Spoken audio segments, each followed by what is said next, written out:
He goes on, feels as though the state's attorney will hang them out to dry.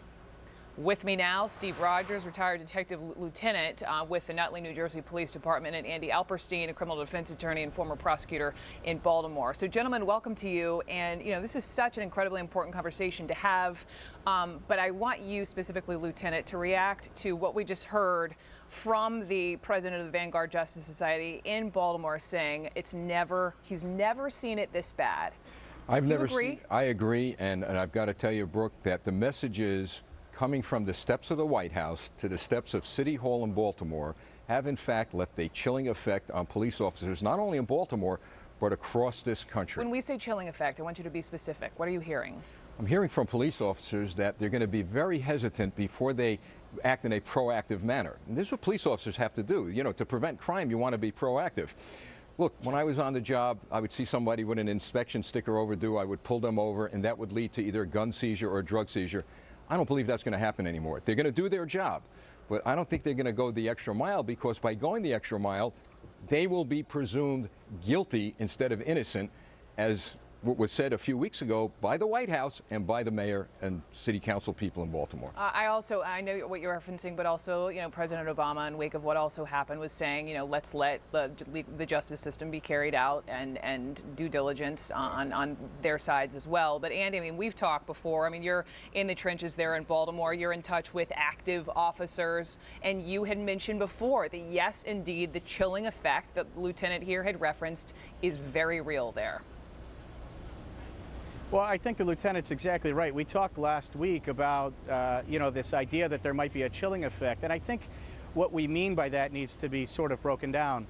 Yes. The officers who originally arrested Freddie Gray, those two were charged, according to the prosecutor, because they made a mistake in thinking that the knife that Gray had was illegal. And I think the point is that itself, that's what's having the chilling effect. In other words, it's deterring police from wanting to arrest people, because it makes it such that the police are worried that if they're constitutionally defective in their charging or in their stop or in their arrest, that they're going to be second-guessed and be charged. It's not that they were charged, so therefore the police don't want to do their job as a whole. It's that these two first officers that were charged, that's Officer Nero and Officer Miller, that they're being arrested and charged is causing the police to hesitate, and the consequences of it are coming forth now. It's not just that they are not arresting people, but why is that bad? Because we're seeing here in Baltimore a spike in crime, a spike in shootings reported, and it's dramatic. And then beyond that, we're seeing less people on the bail review dockets, that is the people who are coming in for bails. Mondays are normally a very busy day. Today, the approximate statistics are about 15 to 20% down overall, and about 50% down in felony docket type of bail reviews. Now, that's an approximate, but I don't think it's too far off from the folks I'm talking to over in the jail and the courthouse.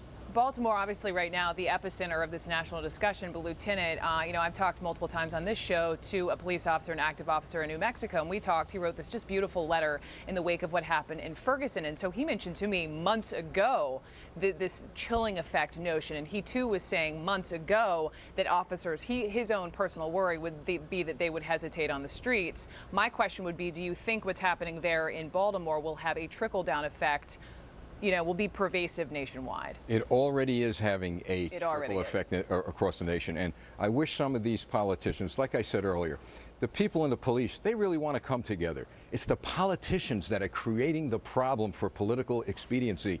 The police and the people are not enemies of each other, because they have to work with each other to solve community problems.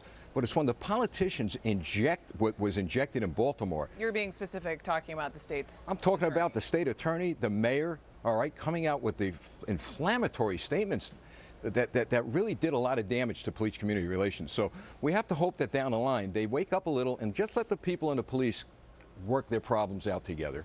All right. Let's continue having this conversation and watch to see what happens.